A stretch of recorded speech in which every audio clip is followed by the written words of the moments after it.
어머님, 남편 따라 저 세상 가실 건 아니죠? 내일까지 좀 빼세요.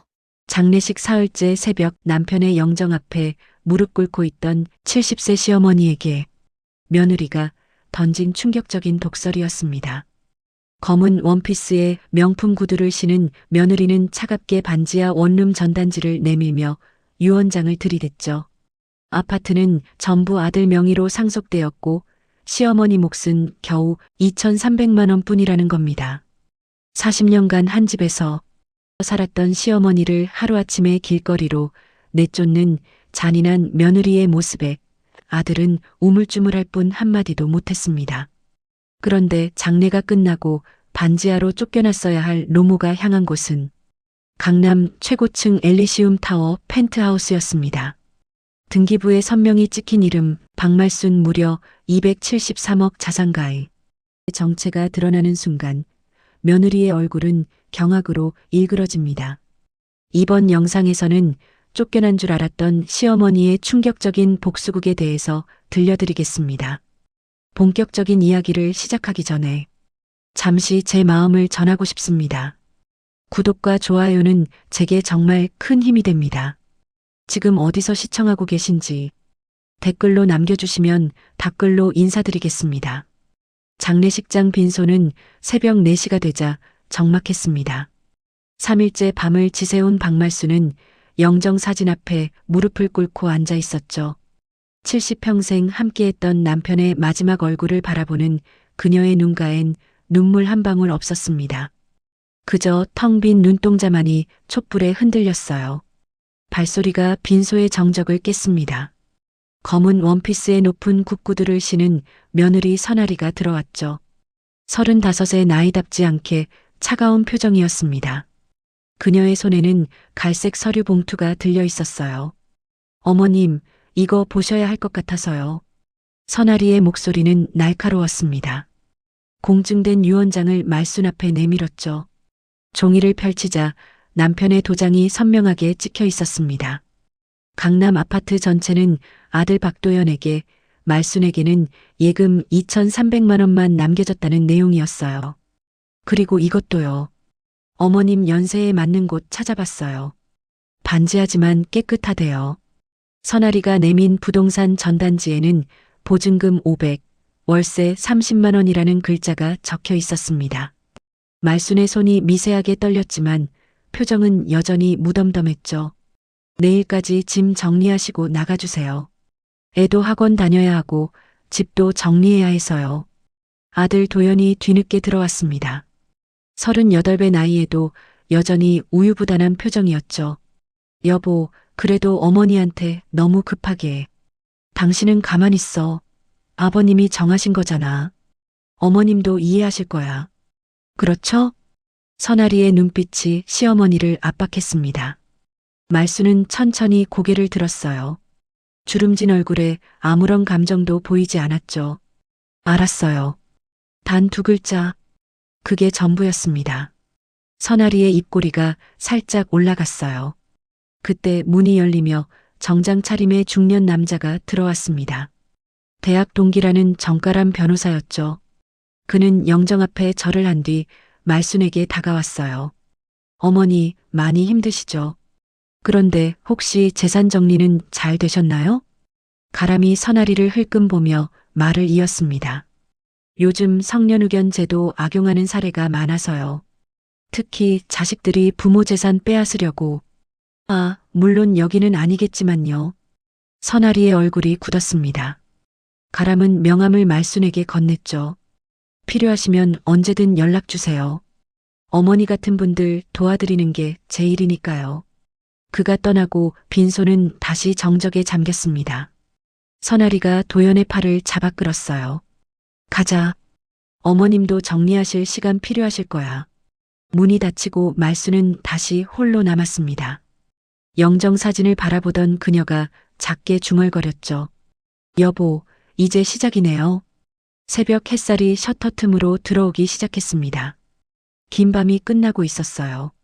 빈소의 촛불이 마지막으로 깜빡이며 꺼졌죠. 말순은 주머니에서 낡은 수첩을 꺼냈습니다. 첫 페이지에 적힌 글씨가 희미하게 보였어요. 40년 계획, 오늘부터 시작. 그녀의 입가에 알 수 없는 미소가 번졌습니다. 바닥에 떨어진 유언장을 주워들었죠. 남편의 글씨가 아니었습니다. 그걸 알면서도 말수는 아무 말도 하지 않았어요. 며느리의 치졸한 연극을 끝까지 지켜본 겁니다. 2,300만 원이라. 그것도 고마워해야겠네요. 빈소를 나서는 말순의 뒷모습은 꼿꼿했습니다. 70년 인생에서 가장 중요한 순간이 시작되고 있었으니까요. 복도에서 마주친 장례 지도사가 인사를 건넸습니다. 어머님, 혹시 도와드릴 것 있으세요? 아니에요. 다 끝났어요. 말순의 목소리는 담담했지만 단단했습니다. 그녀는 느린 걸음으로 엘리베이터를 향해 걸었죠. 주머니 속 수첩이 묵직하게 느껴졌습니다. 40년을 기다렸던 순간이 드디어 왔어요. 엘리베이터 문이 열리고 말순이 들어섰습니다. 거울에 비친 자신의 모습을 보았죠. 주름진 얼굴, 하얀 머리, 구부정한 어깨. 하지만 눈빛만큼은 20대 때처럼 날카로웠습니다. 이제 시작이야. 그녀가 다시 한번 중얼거렸습니다. 엘리베이터가 천천히 내려가기 시작했죠. 장례식 다음날 오후 2시, 박말수는 작은 캐리어 하나만 끌고 거리에 서 있었습니다. 며느리가 준 반지하 원룸 전단지는 이미 쓰레기통에 버렸죠. 대신 그녀가 향한 곳은 강남의 초고층 빌딩이었습니다. 엘리시움 타워. 서울에서 가장 비싼 펜트하우스가 있는 곳이었어요. 유리로 된 30층 건물이 햇빛을 받아 반짝였습니다. 검은 패딩과 면바지 차림의 말순이 로비로 들어서자 대리석 바닥이 그녀의 발걸음을 울렸죠. 어르신, 무슨 일로 오셨나요? 로비 데스크 직원이 의아한 표정으로 물었습니다. 이곳은 아무나 들어올 수 있는 곳이 아니었으니까요. 3천 이후에 왔어요. 말순이 주민등록증을 내밀었습니다. 직원의 눈이 커졌죠. 컴퓨터를 확인하더니 갑자기 자세를 고쳐 앉았습니다. 아, 박말순님이시군요. 죄송합니다. 바로 안내해드리겠습니다. 직원이 황급히 일어나 엘리베이터까지 에스코트했습니다. 다른 직원들도 놀란 표정으로 쳐다봤죠. 3002호는 이 건물에서 가장 비싼 펜트하우스였으니까요. 엘리베이터가 30층에 도착했습니다. 문이 열리자 복도 끝단 하나뿐인 현관문이 보였어요. 말순이 도어락에 비밀번호를 입력하자 딩동 소리와 함께 문이 열렸습니다. 펜트하우스 안으로 들어선 순간 한강이 한눈에 들어왔습니다. 통유리 너머로 서울 전체가 펼쳐져 있었죠. 400평이 넘는 공간은 텅 비어 있었지만 그 자체로 압도적이었습니다. 말수는 천천히 거실로 걸어갔어요. 창가에 손을 대고 강을 바라봤죠. 햇빛이 그녀의 주름진 얼굴을 비쳤습니다. 40년을 기다렸어요. 혼잣말이 빈 공간에 울렸습니다. 그녀는 가방에서 서류를 꺼냈죠. 등기부등본이었습니다. 소유자란에는 박말순이라는 이름이 선명했어요. 273억 원. 현금 완납 도장이 찍혀 있었습니다. 핸드폰이 울렸습니다. 아들 도연의 번호였죠. 어머니, 지금 어디세요? 반지하 원룸 가셨어요? 응, 집에 왔어. 네, 벌써 계약하셨어요? 그래, 내 집에 왔다고. 말수는 전화를 끊었습니다. 도연의 당황한 목소리가 들렸지만 신경 쓰지 않았죠. 바닥에 앉아 창밖을 바라봤습니다. 저 멀리 남산타워가 보였어요. 그 옆으로는 한강 다리들이 줄지어 있었죠. 이 모든 걸 내려다보는 이곳이 이제 그녀의 집이었습니다. 며느리야, 반지하가 어울린다고 했지? 나한테? 말순이 작게 웃었습니다. 그 웃음에는 40년의 인내가 담겨 있었죠. 핸드폰이 다시 울렸습니다. 이번엔 며느리였어요. 받지 않았습니다. 대신 창문을 열었죠. 30층 높이의 바람이 얼굴을 스쳤습니다. 이제 시작이야. 진짜 시작? 말수는 일어나 펜트하우스를 둘러봤습니다. 주방, 서재, 침실, 게스트룸. 모든 공간이 그녀의 것이었죠. 가구는 하나도 없었지만 그게 더 좋았습니다. 처음부터 다시 시작할 수 있으니까요. 서재로 들어가 벽장을 열었습니다. 그 안에는 금고가 있었죠. 비밀번호를 입력하자 철컥 소리와 함께 문이 열렸습니다. 안에는 서류 뭉치가 가득했어요. 부동산 등기부등본 12장, 통장 사본 23개, 주식 증서 뭉치, 모두 박말순 이름으로 되어 있었습니다. 2,300만 원만 남겼다고? 웃기는 소리. 그녀는 서류를 하나씩 확인했습니다. 총 자산 273억. 남편도 모르고 아들도 모르고 며느리는 더더욱 모르는 돈이었죠. 창밖이 어두워지기 시작했습니다. 석양이 한강을 붉게 물들였어요. 말수는 창가에 서서 그 풍경을 지켜봤습니다. 여보, 미안해요. 하지만 어쩔 수 없었어요. 죽은 남편에게 말하듯 중얼거렸습니다. 당신은 나를 지켜주지 못했잖아요. 그래서 내가 나를 지킨 거예요. 노을이 펜트하우스를 황금빛으로 물들였습니다. 70년 인생 최고의 순간이었죠. 말수는 핸드폰을 꺼내 정가람 변호사에게 문자를 보냈습니다. 준비됐습니다. 이제 시작해도 됩니다. 답장이 바로 왔어요. 알겠습니다. 내일 뵙죠. 그녀는 미소를 지었습니다. 며느리가 상상도 못할 일이 곧 벌어질 거예요. 쫓겨난 시어머니? 아니죠. 273억의 주인이 쫓겨날 리 없잖아요. 펜트하우스 서재에 앉은 말수는 낡은 노트를 펼쳤습니다. 첫 페이지에 적힌 날짜가 보였죠. 1985년 3월 15일. 결혼 첫 해였습니다. 기억이 40년 전으로 돌아갔어요. 작은 빌라 원룸. 신혼집이라고 하기엔 초라했죠. 30살의 젊은 말수는 봉투를 들고 있었습니다. 친정아버지가 몰래 건넨 1,000만 원이 들어 있었어요. 말수나, 이 돈은 내 것이다. 남편한테도 말하지 마라. 언젠가 꼭 필요할 날이 올 거야. 아버지의 거친 손이 떨렸던 게 아직도 생생했습니다. 평생 막노동으로 모은 돈이었으니까요. 3년이 지난 1988년. 말수는 아이를 업고 부동산 중개소를 찾았습니다. 서울 외곽의 허허 벌판이었죠. 여기 땅 팔아요. 800만 원이면 돼요. 중개인이 의아한 표정으로 물었습니다. 아줌마, 여기 아무것도 없는데 왜 사려고? 그냥 느낌이 와요. 사실은 달랐습니다. 말수는 구청에서 도시계획도를 몰래 봤거든요. 3년 뒤 이곳에 도로가 날 예정이었죠. 남편 몰래, 시부모 몰래 첫 투자를 한 겁니다. 1995년 도서관. 말수는 부동산 투자 가이드를 읽고 있었어요. 형광펜으로 중요한 부분에 줄을 그었죠. 재개발 구역은 10년 주기로 바뀐다. 정부 정책을 읽는 자가 부자가 된다. 노트에 깨알같이 메모했습니다. 5년마다 체크하기, 신문 스크랩하기, 절대 욕심내지 않기. 시어머니가 소리쳤던 날도 있었죠. 며느리가 맨날 도서관이나 가고 집안일은 언제 해? 죄송합니다, 어머님. 고개를 숙였지만 포기하지 않았습니다. 새벽에 일어나 집안일을 끝내고 도서관으로 향했죠. 2010년 은행 창구. 말수는 60세가 되었습니다. 창구 직원이 놀란 표정으로 말했어요. 어머님, 입금액이 1억 2천만 원입니다. 확인되셨죠? 네, 맞아요. 첫 번째 땅을 판 돈이었습니다. 22년 만에 800만 원이 1억 2천만 원이 된 거죠. 다음 물건 알아봐 주세요. 직원이 놀란 눈으로 쳐다봤습니다. 보통 사람들은 돈이 생기면 쓰기 바쁜데 이 할머니는 달랐으니까요. 2020년 같은 은행 VIP 라운지. 말수는 이제 70세였습니다. 태블릿을 능숙하게 다루며 시세를 확인했죠. 5필지 전부 매각하시겠습니까? 네, 전부요. 담당자가 계산기를 두드렸습니다. 총 173억 원입니다. 말수는 담담했습니다. 40년을 기다린 결과였으니까요. 그 돈으로 강남 펜트하우스를 현금으로 샀죠.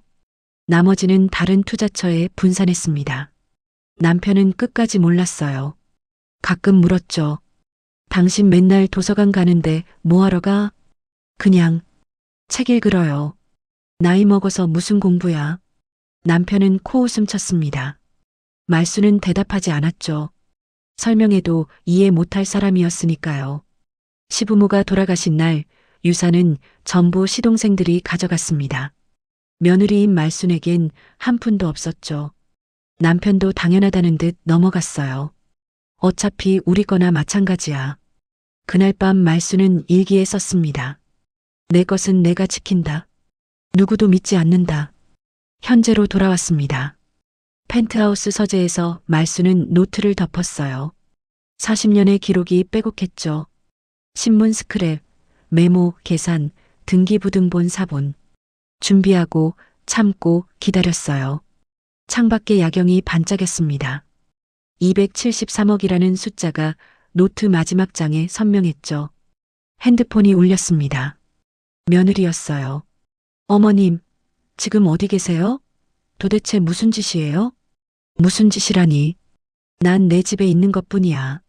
뭐라고요? 내 집이라니. 그래, 내 집. 273억짜리 내 집 말이야. 전화 너머로 숨소리만 들렸습니다. 말순이 마지막으로 말했죠. 아, 그리고 날이야. 너한테 줄 건 한 푼도 없어. 한 푼도. 전화를 끊었습니다. 40년의 인내가 드디어 빛을 발하는 순간이었죠. 말수는 창가로 걸어가 서울의 야경을 내려다봤습니다.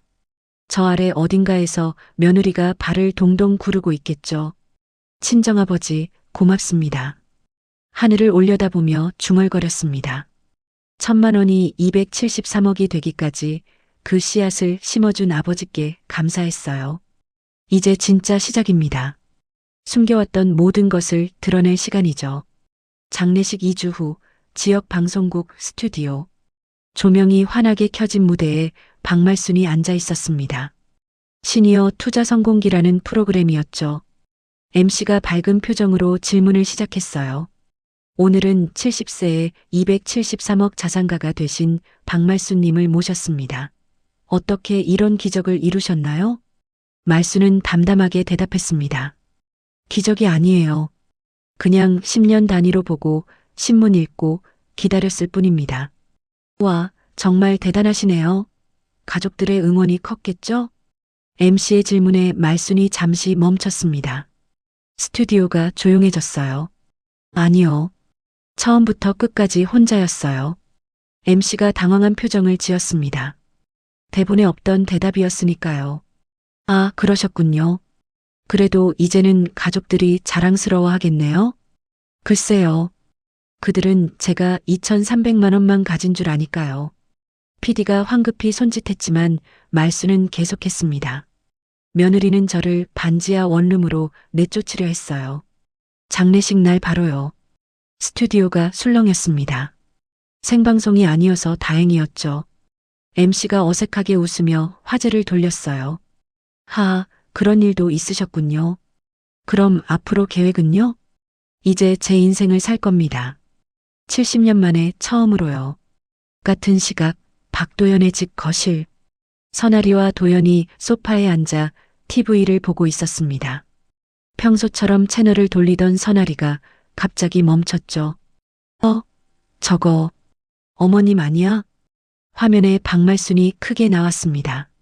자막이 떴죠. 시니어 투자의 여왕 박말순 마이너스 자산 273억. 뭐라고? 선아리가 소리를 질렀습니다. 리모컨이 바닥으로 떨어졌죠. 273억? 미친 거 아니야? 도연도 입을 벌린 채 화면을 응시했습니다. 믿을 수가 없었죠. 어머니가 그런 돈을 가지고 있었다니. 화면 아래 실시간 댓글이 미친 듯이 올라왔어요. 헐, 273억 실화? 며느리 미쳤네 진짜. 반지하로 쫓아낸 며느리 누구? 카르마 제대로네 키읔키읔키읔. 선아리의 얼굴이 하얗게 질렸습니다. 핸드폰이 울리기 시작했죠. 친구들, 친척들, 모르는 번호까지. 아, 당장 어머님한테 전화해. 선아리가 도연의 팔을 때렸습니다. 도연이 떨리는 손으로 핸드폰을 들었죠. 어머니, 저 도연인데요. 왜? 말순의 목소리는 차가웠습니다. 방송 봤어요. 그게 정말이에요? 그래, 정말이야. 왜 저희한테 말 안 하셨어요? 말할 이유가 있었나? 너희가 나한테 해준 게 뭐가 있다고. 전화가 끊겼습니다. 도연은 멍하니 핸드폰을 내려놓았죠. 같은 날 저녁, 선아리의 친정. 문난이가 홈쇼핑 채널을 보며 명품 주얼리를 구경하고 있었습니다. 핸드폰이 울렸어요. 엄마, 큰일 났어. 왜? 무슨 일이야? 시어머니가 273억 부자래. 문난이가 리모컨을 떨어뜨렸습니다. 뭐?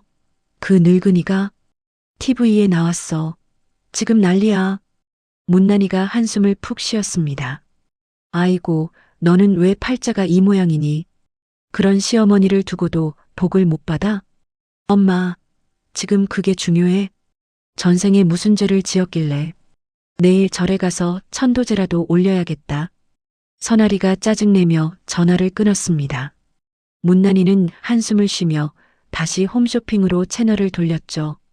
화면에는 3천만 원짜리 다이아몬드 목걸이가 반짝였습니다. 아, 저거 사고 싶은데. 그녀는 신용카드를 만지작거렸습니다. 이미 한도가 찼지만 말이죠. 펜트하우스에서 박말수는 창가에 앉아 와인을 마시고 있었습니다. 핸드폰에는 미확인 전화가 수십 통 찍혀 있었죠. 모두 무시했습니다. 이제 시작이야. 그녀가 와인잔을 들어 한강을 향해 건배했습니다. 방송은 예상대로였어요. 이제 며느리가 어떻게 나올지 뻔했죠. 돈 냄새 맡고 달려오겠지. 하지만 늦었어, 나리야. 말순이 작게 웃었습니다. 40년을 준비한 계획은 이제부터가 진짜였으니까요. 정가람 변호사에게서 메시지가 왔습니다. 방송 잘 봤습니다.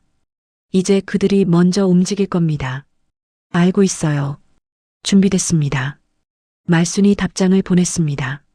창밖의 야경이 더욱 아름답게 느껴졌죠. 복수는 차갑게 먹는 음식이라던가요. 그녀는 40년간 이 순간을 기다려왔습니다. 방송 3일 후 엘리시움 타워 로비. 선아리와 박도연이 들어섰습니다. 선아리는 명품 베개 하이힐, 완벽한 메이크업이었죠. 평소와 달리 한껏 꾸민 모습이었어요. 삼천 이후에 왔어요. 박말순 씨 며느리예요. 데스크 직원이 고개를 갸웃했습니다. 죄송하지만 예약이 있으신가요? 예약? 내가 며느리라니까요. 선아리가 목소리를 높였습니다. 직원은 여전히 단호했죠. 사전 허가 없이는 출입이 불가능합니다. 이거 진짜. 여보, 당신이 말해봐. 도연이 어색하게 다가왔습니다. 저희 어머니 맞아요. 잠깐만 올라가면 안 될까요? 죄송합니다. 규정이에요. 선아리가 핸드폰을 꺼내 전화를 걸었습니다. 신호음만 길게 울렸죠. 받지 않았어요. 어머님, 전화리예요. 전화 좀 받으세요. 로비에 선아리의 목소리가 울렸습니다. 다른 입주민들이 쳐다보기 시작했죠. 직원이 인터폰을 들었어요. 박말수님 가족분이 찾아오셨는데요. 잠시 후 직원이 고개를 끄덕였습니다. 올려보내라고 하십니다. 엘리베이터가 30층에 도착했습니다. 펜트하우스 현관문이 열리자 회색 스웨터에 편한 바지를 입은 말순이 서 있었죠. 선아리가 어색한 웃음을 지으며 다가왔어요. 어머님, 그동안 잘 지내셨어요? 아이고, 이렇게 좋은데 사시는 줄 몰랐네요. 말순의 표정은 차가웠습니다. 할 말 있으면 여기서 해요. 네, 안으로 들어가서. 들어올 곳이 아니야. 여기서 말해. 선아리의 얼굴이 굳었습니다. 하지만 금세 다시 웃음을 지었죠.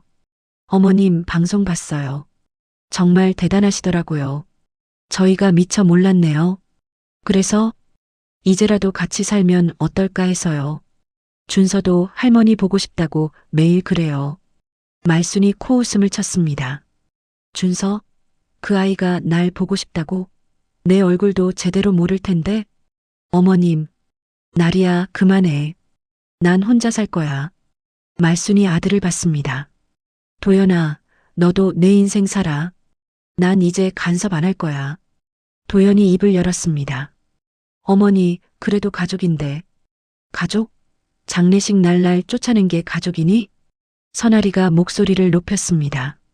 아니, 그건 어머님이 오해하신 거예요. 저희는 그냥 어머님 편하시라고. 편하라고? 반지하 원룸이 편한 곳이야? 말순의 목소리가 날카로웠습니다. 그리고 나리야, 난 바보가 아니야. 방송 보고 온 거 다 알아. 선아리가 얼굴을 붉혔습니다. 어머님, 그게 아니라. 그만 가. 더 이상 할 말 없어. 지금까지 저희한테 해준 게 뭐가 있다고 이러세요. 선아리가 폭발했습니다.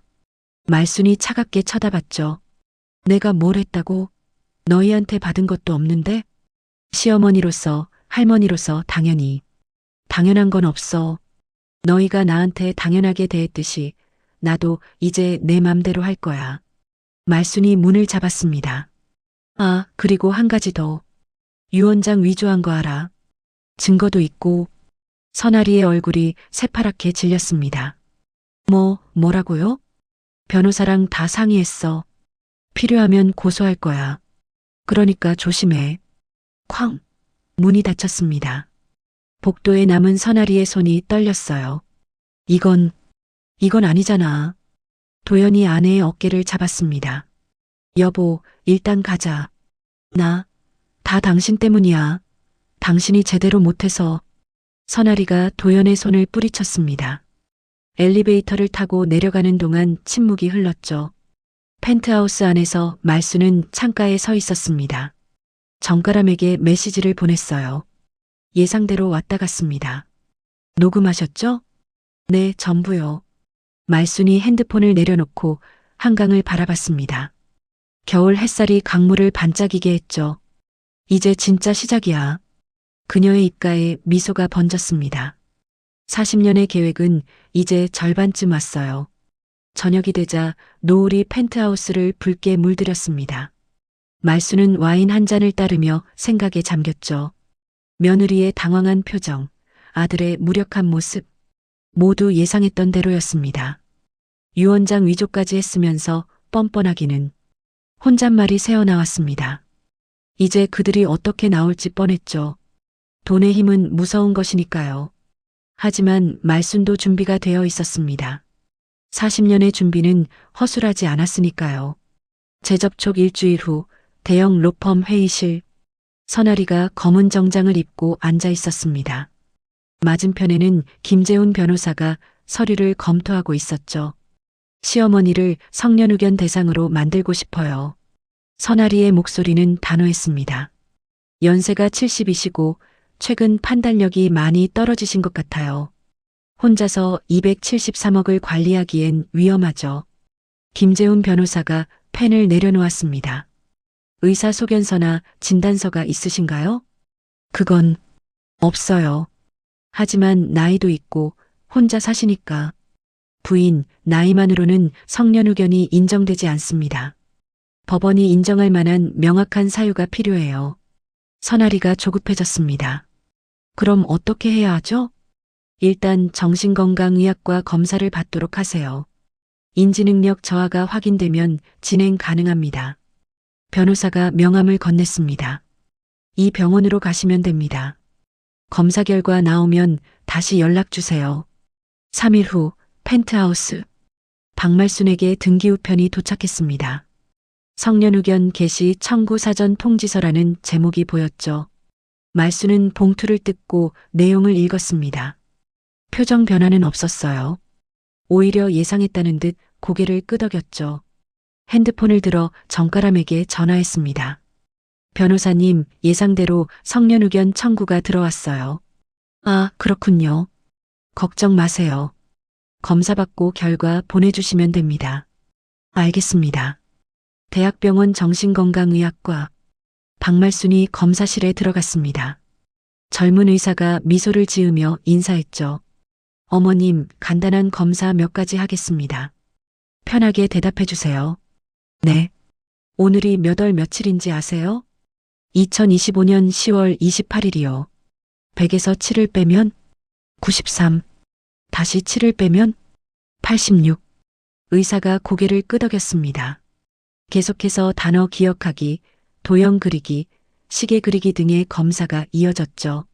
말순은 또박또박 모든 과제를 수행했습니다. 마지막으로 제가 불러드리는 5개 단어를 기억해 주세요. 사과, 시계, 연필, 자동차, 꽃. 5분 뒤 의사가 다시 물었습니다. 아까 제가 말씀드린 단어들 기억나세요? 사과, 시계, 연필, 자동차, 꽃. 의사가 놀란 표정을 지었습니다. 어머님, 인지 능력이 아주 우수하시네요. 동년배 평균보다 훨씬 높으십니다. 일주일 후 로펌 회의실. 김재훈 변호사가 선아리에게 검사 결과를 전달했습니다. 인지 능력 정상. 오히려 우수 판정입니다. 뭐라고요? 그게 말이 돼요? 선아리가 소리를 높였습니다.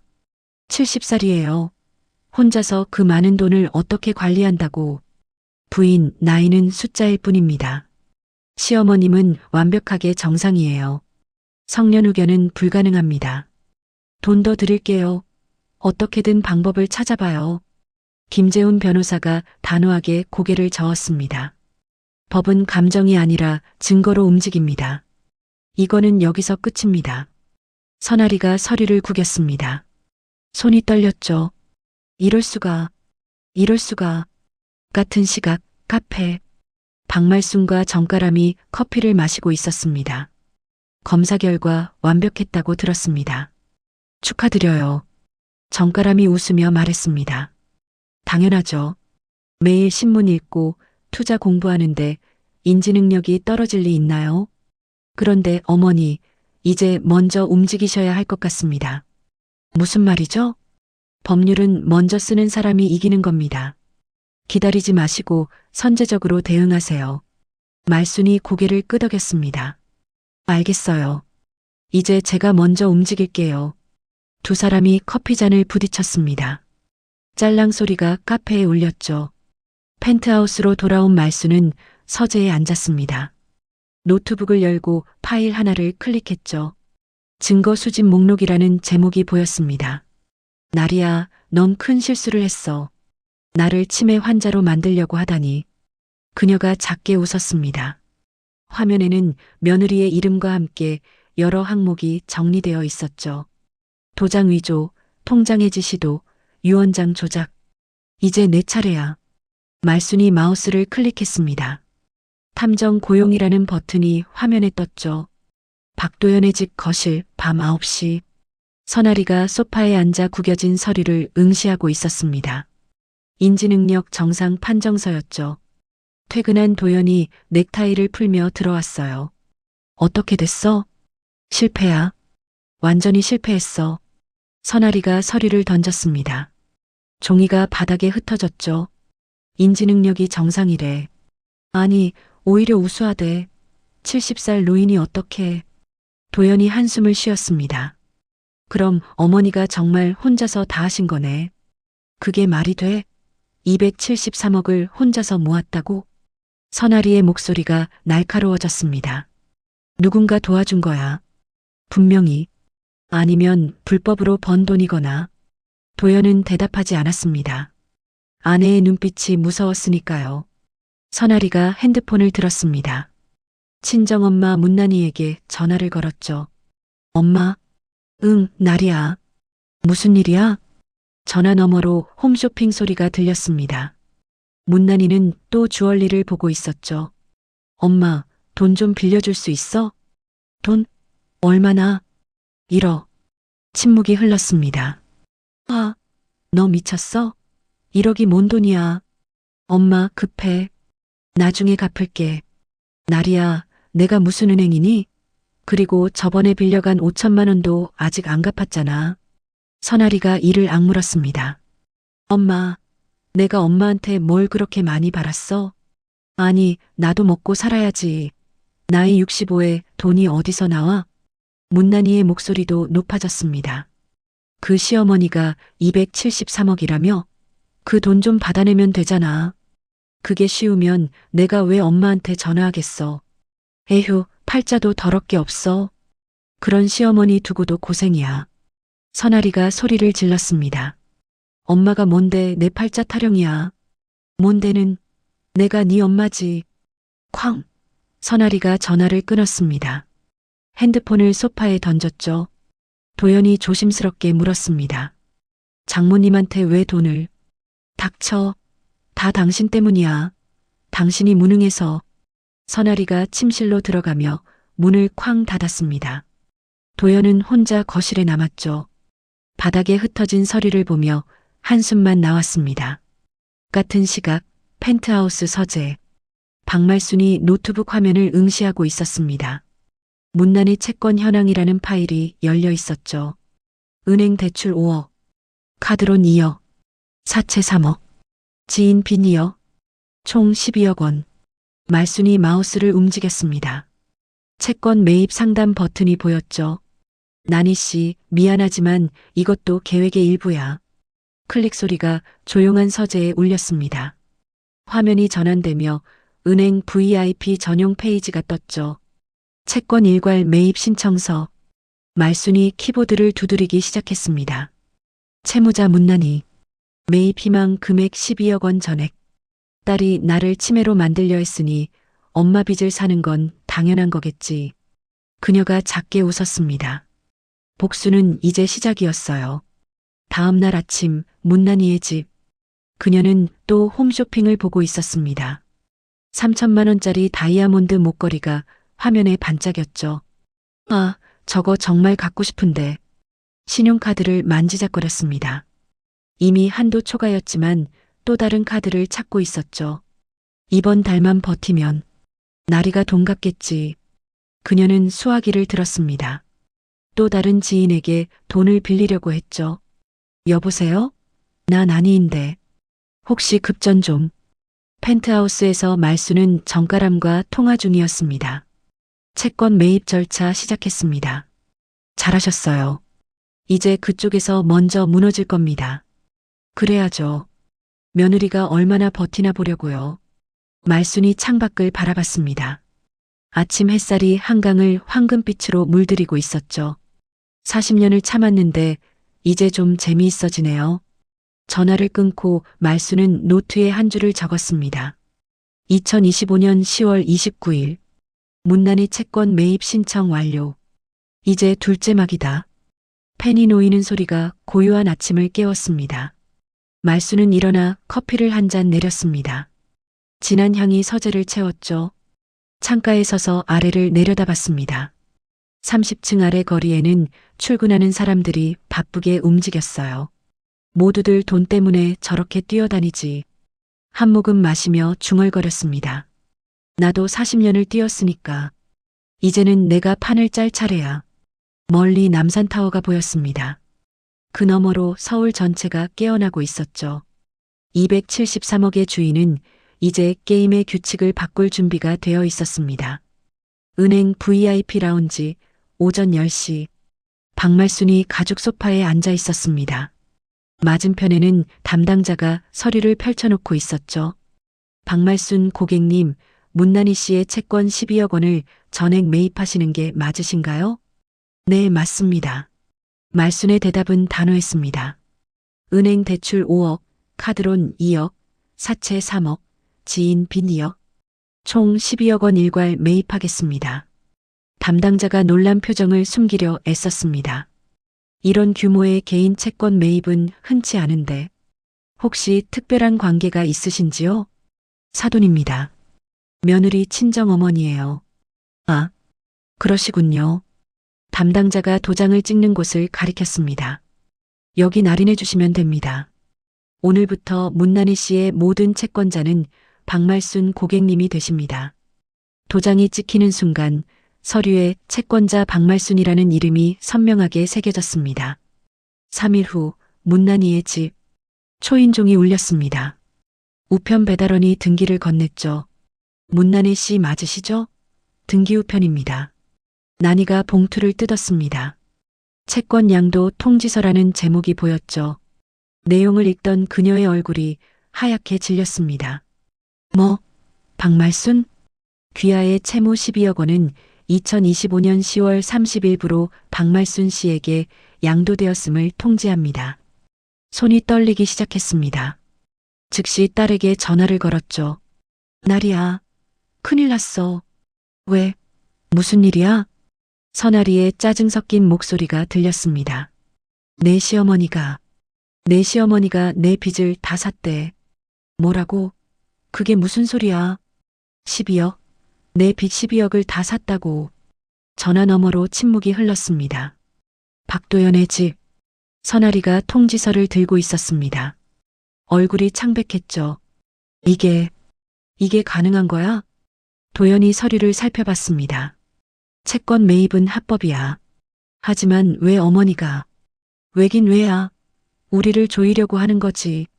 선아리가 소리를 질렀습니다. 이제 엄마가 그 늙은이한테 빚쟁이가 된 거잖아. 12억을. 도연이 소파에 주저앉았습니다.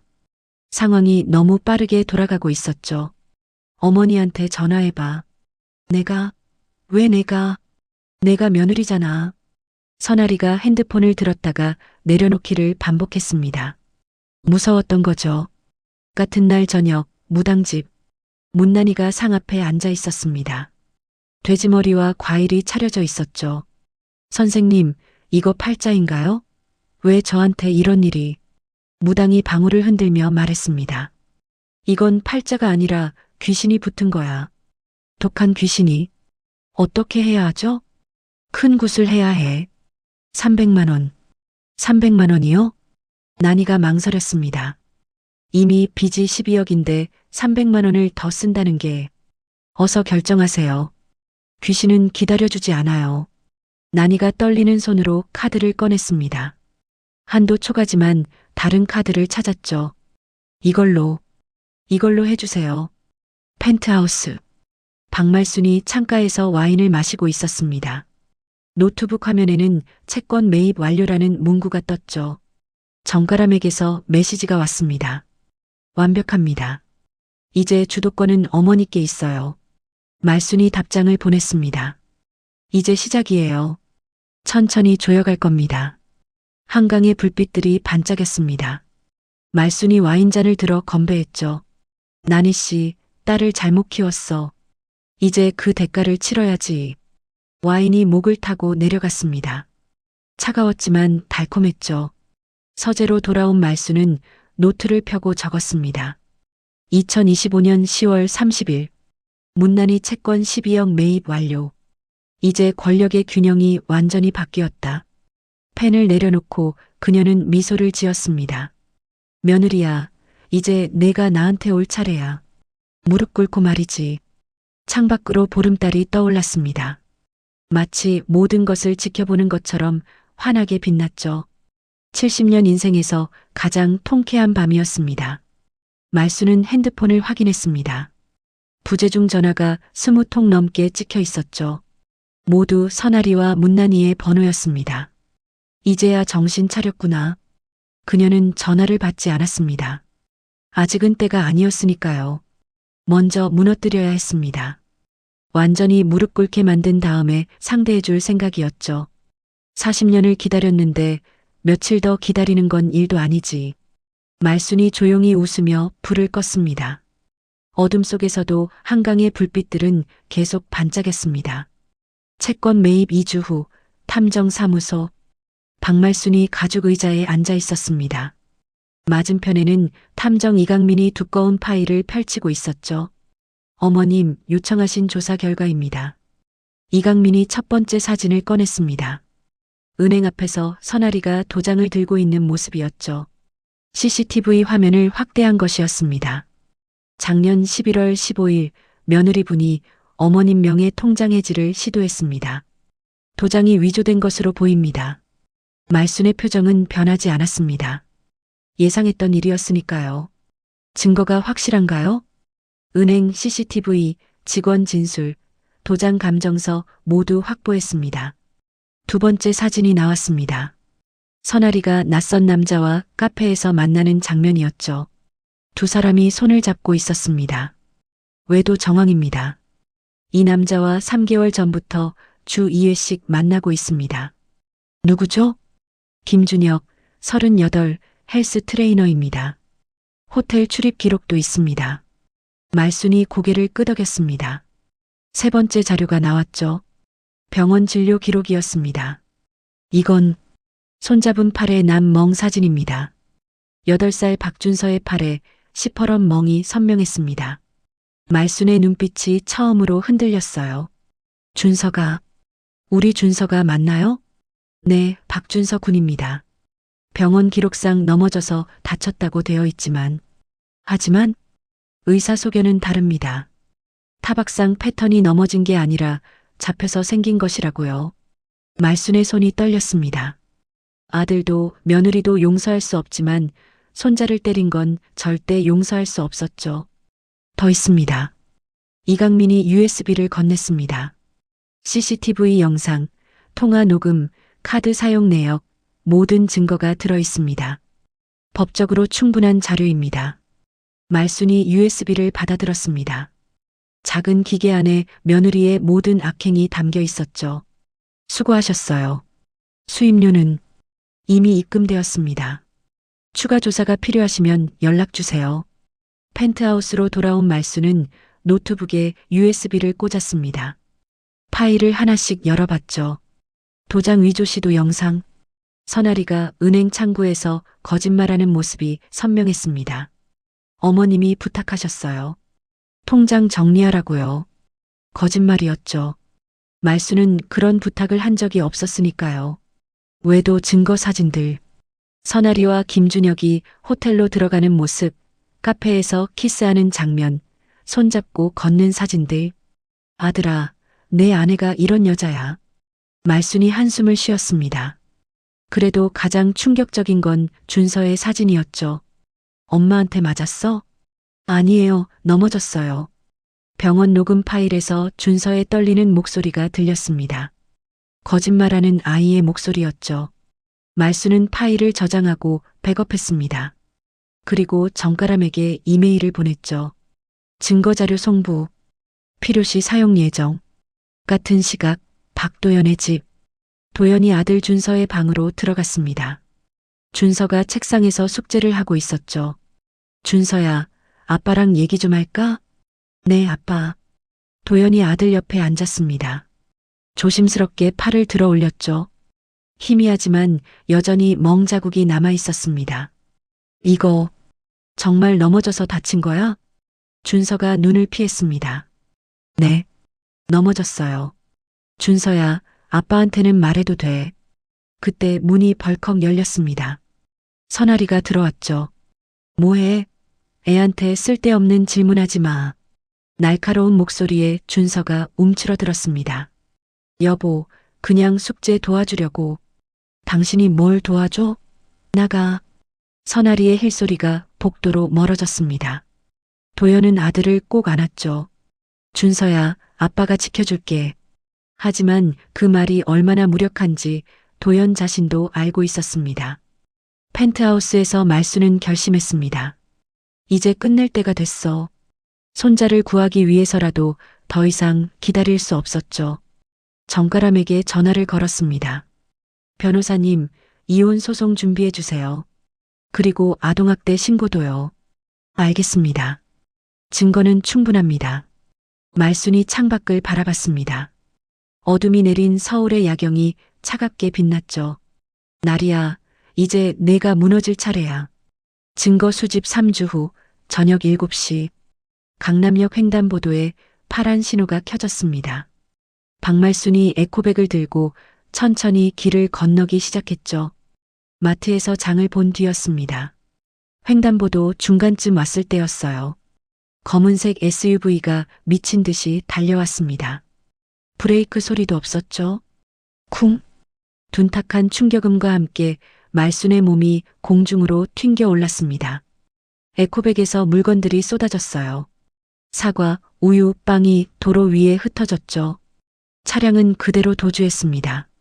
사람들이 비명을 질렀어요. 사람 쳤어요. 누가 119 불러요. 차 번호 봤어요? 블랙박스 확인해야 해. 말순은 아스팔트 위에 쓰러져 있었습니다. 의식을 잃은 채 피를 흘리고 있었죠. 행인 한 명이 옷을 벗어 지혈을 시도했습니다. 할머니, 할머니, 정신 차리세요. 구급차가 도착하기까지 10분이 걸렸습니다. 그 10분이 영원처럼 느껴졌죠. 병원 응급실. 박도연이 숨을 헐떡이며 뛰어왔습니다. 간호사를 붙잡고 물었죠. 박말순 환자요. 어머니가 어디 있어요? 보호자세요? 지금 수술 중이십니다. 수술이요? 많이 다치셨어요? 의사 선생님이 곧 나오실 거예요. 30분이 지나고 의사가 나왔습니다. 마스크를 벗으며 말했죠. 갈비뼈 3개 골절, 뇌진탕입니다. 다행히 생명에는 지장 없습니다. 도연이 안도의 한숨을 쉬었습니다. 정말 다행이네요. 하지만 입원 치료가 필요합니다. 연세도 있으시고 충격이 컸거든요. 도연이 고개를 끄덕였습니다. 복도 벤치에 앉아 아내에게 메시지를 보냈죠. 어머니 교통사고. 병원에 있어. 읽음 표시만 뜨고 답장은 없었습니다. 30분 후에야 선아리가 나타났어요. 어머님 괜찮아? 숨을 헐떡이는 모습이었지만 왜인지 연기처럼 보였습니다. 갈비뼈 골절이래. 입원해야 한대. 휴, 다행이네. 큰일 날 뻔했어. 선아리의 눈빛이 묘했습니다. 안도인지 실망인지 구분이 안 됐죠. 경찰서. 다음 날 오후 도연이 형사 앞에 앉아 있었습니다. 차량은 찾았습니다. 도난 신고된 차량이었어요. 도난이요? 네, 사고 이틀 전에 도난 신고가 들어왔더군요. 범인은 아직? 형사가 말끝을 흐렸습니다. CCTV는 없었나요? 블랙박스로 차 번호는 확인했는데 운전자 얼굴은 안 보입니다. 계속 수사 중이니 기다려주세요. 도연이 나오면서 이상한 느낌이 들었습니다. 도난 차량, 뺑소니, 강남 한복판에서 우연치고는 너무 완벽했죠. 병실. 사고 3일 후 말순이 침대에 누워 있었습니다. 눈은 감았지만 의식은 있었어요. 도연이 옆에 앉아 있었죠. 어머니, 미안해요.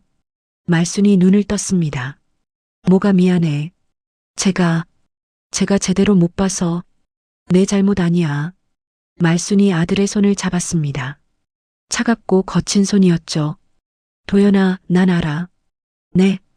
이게 우발적인 사고가 아니라는 거. 도연의 눈이 흔들렸습니다. 어머니도 그렇게 생각하세요? 증거는 없지만 느낌은 있지. 말순이 천장을 바라봤습니다. 내 아내가 무슨 짓까지 하는지 이제 알았니? 도연이 고개를 숙였습니다. 대답할 수 없었죠. 복도에서 도연은 간호사에게 차트를 받아봤습니다. 사고 시각 오후 7시, 신고 시각 오후 7시 3분. 목격자가 즉시 신고했다는 뜻이었죠. 그런데 문득 6개월 전이 떠올랐습니다. 아버지가 돌아가신 날 새벽. 사망 시각과 신고 시각에 3시간 차이가 있었죠. 왜 그때는 바로 신고하지 않았을까? 도연의 가슴이 두근거리기 시작했습니다. 선아리가 뭔가 숨기고 있다는 확신이 들었죠.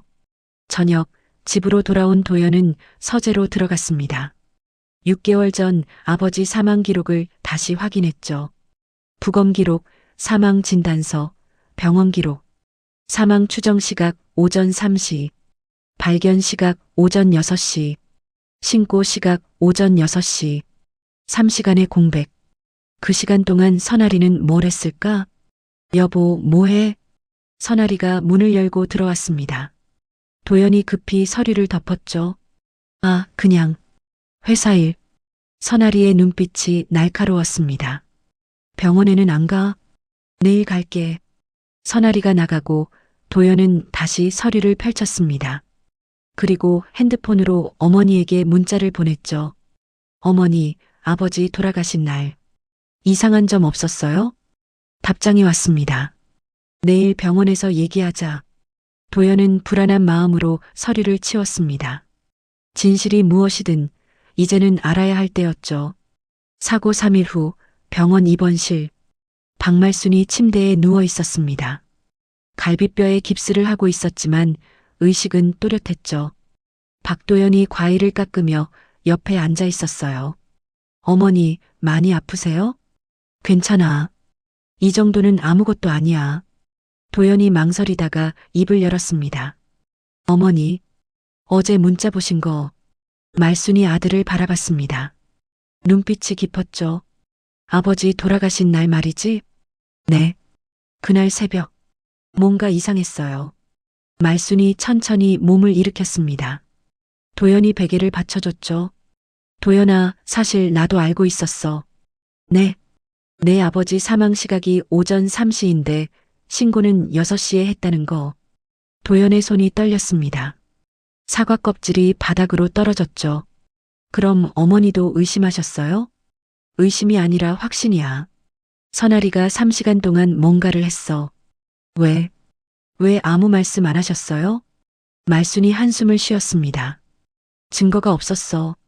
그리고 넌 아직 준비가 안 됐었어. 내 아내를 의심할 준비가. 도연이 고개를 숙였습니다. 어머니 말이 맞았죠. 6개월 전엔 믿고 싶지 않았을 겁니다. 그런데 이제는 달라. 말순이 서랍에서 작은 수첩을 꺼냈습니다. 내 아버지가 남긴 메모야. 죽기 일주일 전에 썼어. 수첩을 펼치자 떨리는 글씨가 보였습니다. 나리가 이상하다. 매일 밤 내 약을 확인한다. 무서워서 약을 안 먹는 척했다. 도연의 얼굴이 창백해졌습니다. 이게 정말 아버지가 쓰신 거예요? 그래. 하지만 이것만으론 증거가 안 돼.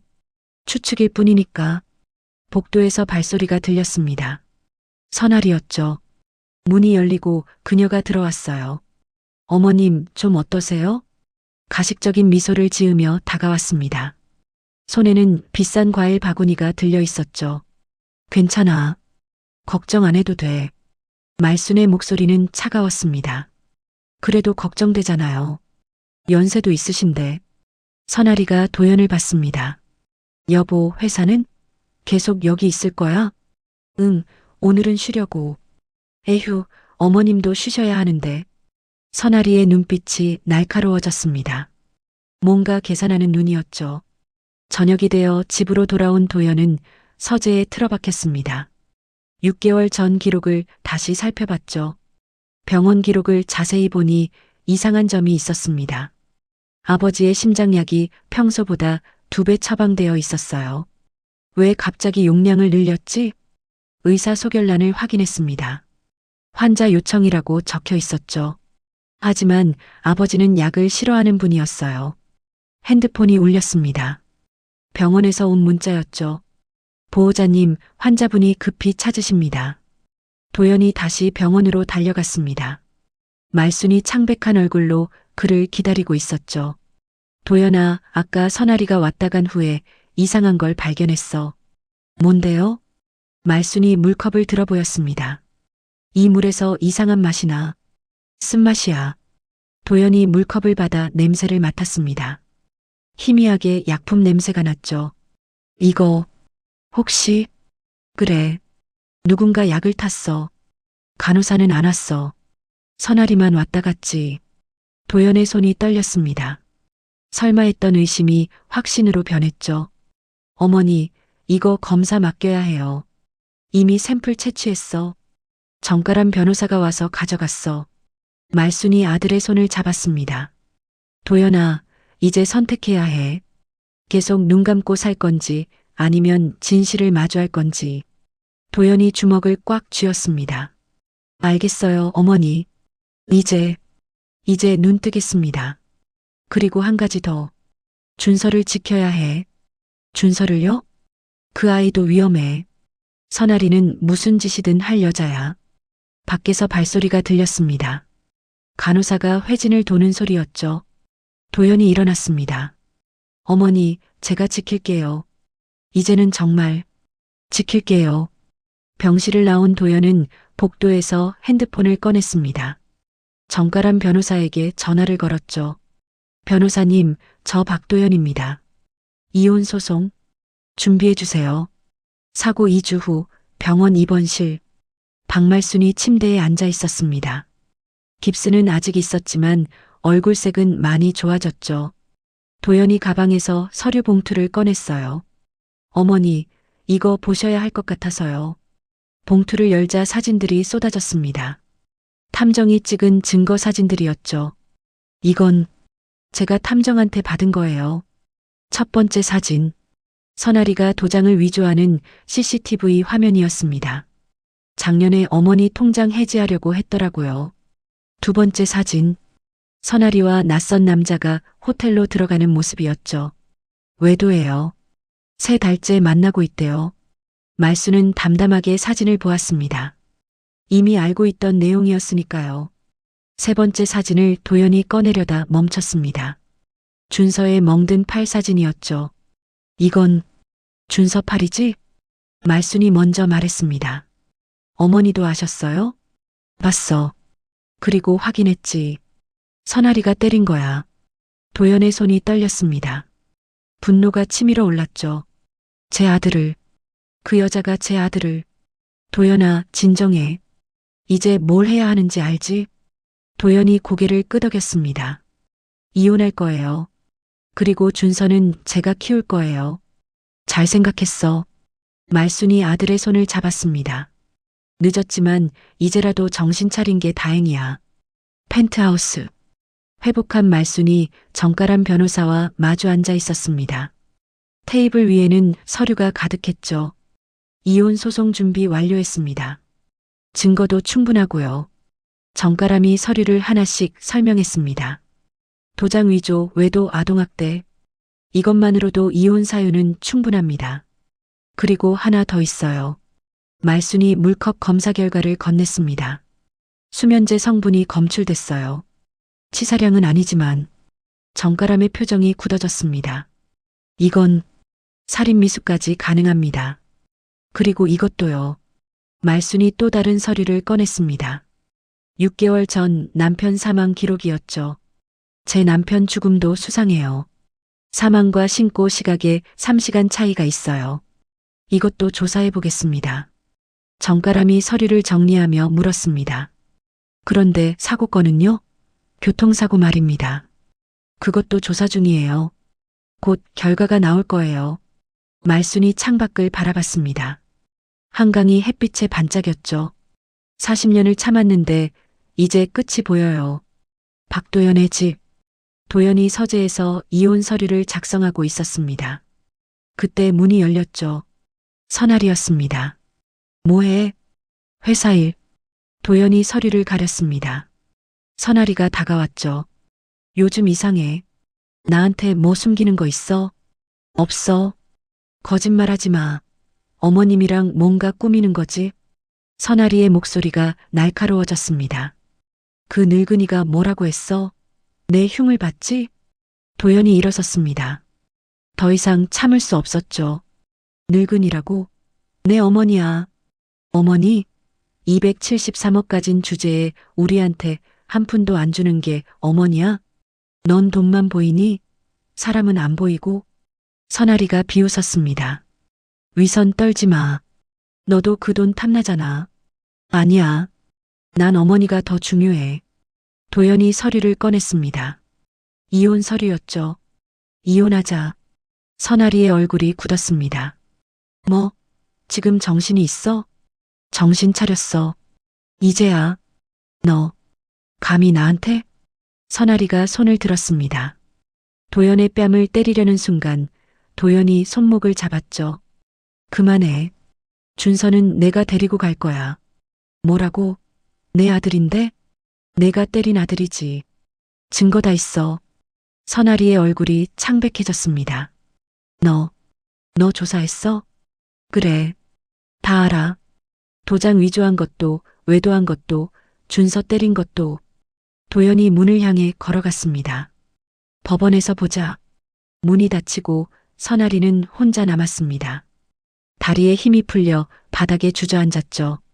이럴 수가. 핸드폰이 울렸습니다. 친정엄마였죠. 나리야, 큰일 났어. 법원에서 편지가 왔는데. 뭔데? 선아리가 소리쳤습니다. 채권 추심이래. 당장 12억 갚으라고. 선아리의 핸드폰이 손에서 미끄러졌습니다. 모든 게 무너지는 소리가 들렸죠. 펜트하우스에서 말수는 노트에 한 줄을 적었습니다. 2025년 11월 15일. 도연이가 드디어 결심했다. 이제 마지막 장이다.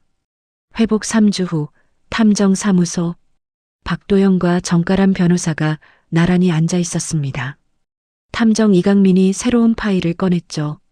추가 조사 결과입니다. 충격적인 내용이 있으니 마음의 준비를 하세요. 첫 번째 사진이 테이블에 놓였습니다.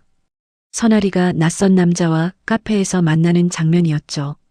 테이블 위에는 현금 봉투가 선명했습니다. 이 남자는 조직폭력배 출신입니다. 전과 삼범이죠. 폭행, 사기, 공갈. 도연의 얼굴이 굳었습니다. 설마 이 남자가... 네, 맞습니다. 교통사고 범인입니다. 두 번째 자료가 나왔습니다. 은행 송금 내역이었죠. 사고 3일 전 선아리 씨 계좌에서 이 남자에게 500만 원이 입금됐습니다. 정가람이 서류를 자세히 들여다봤습니다. 메모란에 뭐라고 적혀 있네요. 성금이라고. 성금이요? 도연의 목소리가 떨렸습니다. 세 번째 증거, CCTV 캡처 화면이었습니다. 사고 당일 이 남자가 도난 차량 근처에 있었습니다. 얼굴이 선명하게 찍혔어요. 이강민이 마지막 자료를 꺼냈습니다. 블랙박스 영상 분석 자료였죠. 가장 결정적인 증거입니다. 사고 직전 차량이 잠시 정차했다가 급발진했어요. 그게 무슨 의미죠? 노리고 기다렸다는 겁니다. 박말순 씨가 횡단보도를 건너길 기다렸다가 돌진한 거예요. 도연이 주먹을 꽉 쥐었습니다. 그럼 우발적인 사고가 아니라 계획된 범죄입니다. 청부살인 미수죠. 정가람이 고개를 끄덕였습니다. 이 정도 증거면 구속영장 충분합니다. 탐정이 USB를 건넸습니다. 모든 자료가 들어 있습니다. 통화 녹음도 있어요. 도연이 USB를 받으며 물었습니다. 통화 녹음이요? 선아리 씨와 이 남자의 통화입니다. 들어보시겠어요? 이강민이 노트북을 켰습니다. 녹음 파일을 재생했죠. 일 끝났어? 선아리의 목소리였습니다. 아직 병원에 있대. 남자의 거친 목소리가 들렸습니다. 뭐? 왜 안 죽은 거야? 70이잖아. 조금만 기다려. 돈 더 줄 테니까 확실하게 해. 도연의 얼굴이 창백해졌습니다. 자신의 아내가 어머니를 죽이려 했다는 증거였죠. 경찰서. 같은 날 오후 정가람과 도연이 형사과를 찾았습니다. 이 자료들 보세요. 청부 살인 미수입니다. 형사가 증거를 검토했습니다. 표정이 점점 심각해졌죠. 이건 정말 큰 사건이네요. 구속영장 신청해 주세요. 당장 진행하겠습니다. 피의자는 어디 있습니까? 집에 있을 겁니다. 형사가 팀원들을 불렀습니다. 출동 준비해. 살인미수 피의자 체포한다. 펜트하우스. 박말순이 정가람과 통화 중이었습니다. 증거 확인했습니다. 완벽해요. 그럼 이제... 네, 끝입니다. 선아리는 구속될 거예요. 말순이 창밖을 바라봤습니다. 40년을 기다렸어요. 이제야 끝이 보이네요. 어머니가 잘 참으셨어요. 포기하지 않으셨으니까 가능했습니다. 전화를 끊고 말순은 노트를 펼쳤습니다. 마지막 페이지에 한 줄을 적었죠. 2025년 11월 20일. 증거 확보 완료. 정의는 늦었지만 온다. 박도연의 집. 저녁 6시 초인종이 울렸습니다. 경찰입니다. 문 열어주세요. 선아리가 현관문을 열었습니다. 형사 4명이 서 있었죠. 선아리 씨죠? 살인미수 혐의로 체포합니다. 뭐? 무슨 소리야? 묵비권을 행사할 수 있고. 형사가 미란다 원칙을 읽는 동안 선아리의 얼굴은 새파랗게 질렸습니다. 이건 억울해. 난 아무것도 안 했어. 법원에서 판단할 일입니다. 연행하겠습니다. 수갑이 채워졌습니다. 이웃들이 문을 열고 구경했죠. 저 집 며느리래. 시어머니 돈 노렸다더니 천벌 받는구나. 선아리가 끌려가며 소리쳤습니다. 박도연, 이게 내가 원한 거야?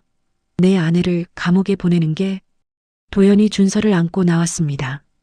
넌 내 아내가 아니야. 살인 미수범이지. 경찰차가 떠났습니다. 사이렌 소리가 멀어졌죠. 준서가 아빠를 꼭 안았습니다. 아빠, 이제 엄마 안 와? 응. 이제 할머니랑 같이 살 거야. 도연이 아들을 꼭 안았습니다. 드디어 악몽이 끝났죠. 수사 3개월 후 가정법원 대법정. 방청석에는 사람들로 가득했습니다. 박말순과 박도연, 정가람 변호사가 원고 측에 앉아 있었죠. 반대편에는 선아리가 수감복을 입고 앉아 있었습니다. 그 옆에는 문난이가 화려한 옷차림으로 앉아 있었어요. 판사가 입장했습니다. 모두 일어섰다가 다시 앉았죠. 이혼 소송 및 형사사건 병합 심리를 시작하겠습니다. 판사가 서류를 넘기며 읽기 시작했습니다. 피고 선아리는 다음과 같은 혐의로 기소되었습니다. 법정이 조용해졌습니다. 첫째, 성년후견 제도를 악용하여 시어머니의 재산을 탈취하려 한 혐의. 선아리의 얼굴이 굳었습니다. 둘째, 공문서 위조 및 사문서 위조. 도장을 위조하여 금융거래를 시도한 혐의. 셋째, 아동복지법 위반. 친자인 박준서 군에게 신체적 학대를 가한 혐의. 준서의 멍든 사진이 화면에 떴습니다. 방청석에서 탄식이 흘러나왔죠. 넷째, 가장 중대한 혐의입니다. 판사가 잠시 멈췄다가 이어갔습니다. 형법 제254조 살인미수. 시어머니 박말순 씨를 살해하기 위해 조직폭력배에게 금전을 제공하고 교통사고를 사주한 혐의. 거짓말이에요. 전 그런 적 없어요. 선아리가 소리쳤습니다. 판사가 나무망치를 두드렸죠. 정숙하십시오. 증거를 보겠습니다. 검사가 일어났습니다. 증거를 하나씩 제시했죠. 피고가 공범에게 보낸 500만 원 송금 내역입니다. 화면에 은행 거래 내역이 떴습니다. 피고와 공범의 통화 녹음입니다. 왜 안 죽은 거야? 선아리의 목소리가 법정에 울렸습니다. 방청석이 술렁였죠. 이것은 명백한 살인 교사입니다. 변호인이 일어나 반박했지만 증거가 너무 확실했습니다. 문난이가 갑자기 일어났습니다. 판사님, 우리 딸은 억울해요. 저 시어머니가 모함한 거예요. 방청객은 조용히 하십시오. 저 늙은이가 273억 가지고 우리를 괴롭혔어요. 판사가 법원 경위를 불렀습니다. 방청객을 퇴정시키십시오. 문난이가 끌려나가며 소리쳤습니다. 이건 음모야. 돈 있는 사람이 이기는 더러운 세상. 법정이 다시 조용해졌습니다. 판사가 판결문을 들었죠. 판결을 선고하겠습니다. 피고 선아리. 선아리가 일어섰습니다. 다리가 떨렸죠. 피고는 시어머니를 살해하려 한 중대한 범죄를 저질렀습니다. 비록 미수에 그쳤지만 그 죄질이 매우 나쁩니다. 판사의 목소리가 엄숙했습니다.